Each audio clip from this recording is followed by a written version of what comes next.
আসসালামু আলাইকুম, সবাইকে আমার ডেইলি ভ্লগে স্বাগতম। আজকে একটা খুব দারুণ রেসিপি আছে, আমার সাথে থাকুন, রেসিপিটা জানতে পারবেন খুব তাড়াতাড়ি।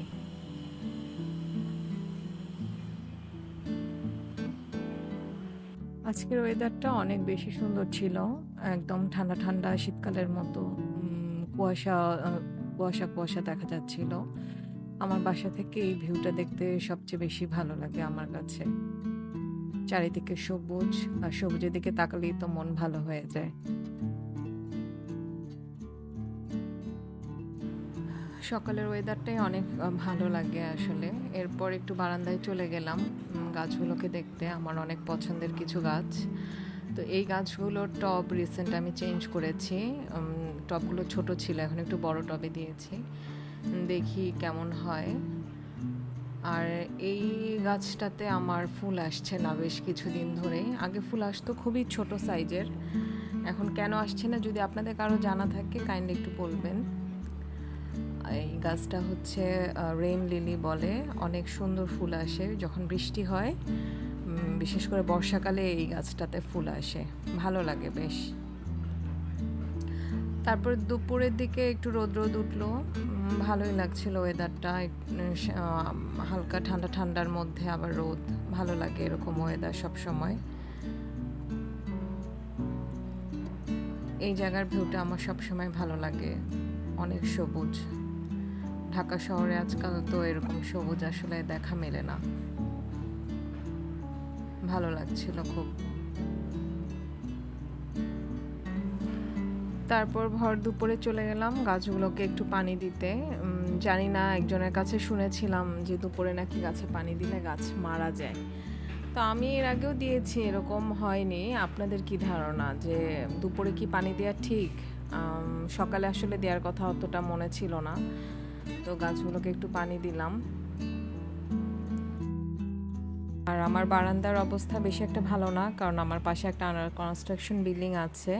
সেই বিল্ডিংয়ের ময়লাগুলো আমার বারান্দায় এসে পড়ে যায়, যার কারণে গাছগুলোর অবস্থা বেশ খারাপ অবস্থায় ছিল। এরপর লাঞ্চ সেরে একটু আইসক্রিম খেয়ে নিলাম প্রকৃতির সাথে চেয়ার আপ করে। ভালো লাগে এই স্ট্রবেরি ফ্লেভারটা আমার কাছে। তারপরে আমি সন্ধ্যায় একটা রেসিপি করেছিলাম আমার বাচ্চার জন্য। ও ফ্রাইড রাইসটা খুব পছন্দ করে। তো এই রাইসটা হচ্ছে আমার গত দুদিন আগে গেস্ট এসেছিল, সেই পোলাওটা বেঁচে গিয়েছিল। তো সেটা দিয়ে আমি ফ্রাইড রাইস করব। এখানে একটু পেঁয়াজ কুচি, আলু কুচি, তারপর গাজর কুচি দিয়ে একটু কাঁচামরিচ অল্প করে, ঝাল আপনার বাচ্চা যেরকম খেতে পারে বা আপনি যেরকম ঝাল খান সেরকম মরিচ দিয়ে একটু যখন ভাজা ভাজা করতে হবে, আলু আর গাজরটা একটু নেড়ে চেড়ে ভাজা ভাজা করে নিতে হবে।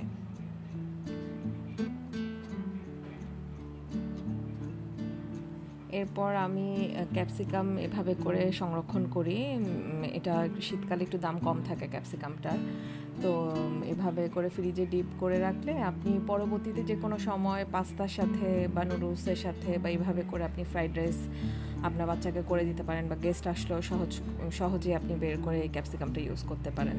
তো ক্যাপসিকাম দেওয়ার পর কিছুক্ষণ নাড়াচাড়া করে একটু ভাজা ভাজা হয়ে গেলে ওই রাইসটা দিয়ে দিতে হবে।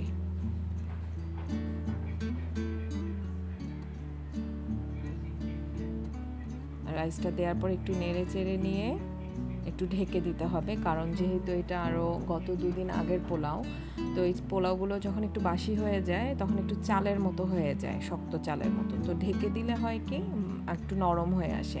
আর যদি বাসায় সয়া সস থাকে তাহলে আপনি এটা ইউজ করতে পারেন, সয়া সস না থাকলে ইউজ না করলেও কোনো সমস্যা নেই, তেমন একটা কোনো পরিবর্তন আসবে না। তো কিছুক্ষণ ঢাকনা দিয়ে রাখার পর দেখুন লুকটা অনেক সুন্দর আসছে, মাশাল্লাহ অনেক সুন্দর। তারপরে আপনি আপনার গেস্ট আসুক হঠাৎ করে, বা আপনি আপনার বাচ্চাকে এটা টিফিনেও দিতে পারেন, সন্ধ্যার নাস্তা হিসেবেও দিতে পারেন। আশা করি বাচ্চা খুবই মজা করে খেয়ে নেবে।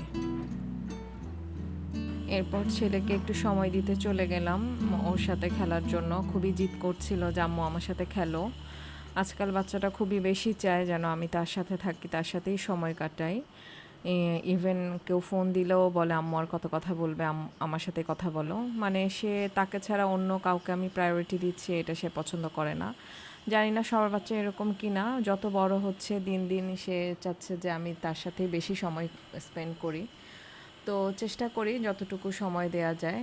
তো ভালো থাকুন, আল্লাহ হাফেজ।